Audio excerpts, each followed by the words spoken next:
Новости нанотехнологий.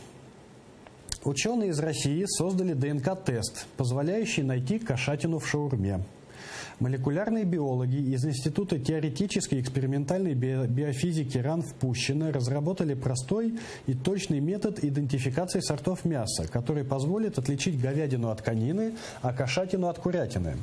Ученые разработали тест, позволяющий одновременно определить присутствие в образце до 10 сортов мяса.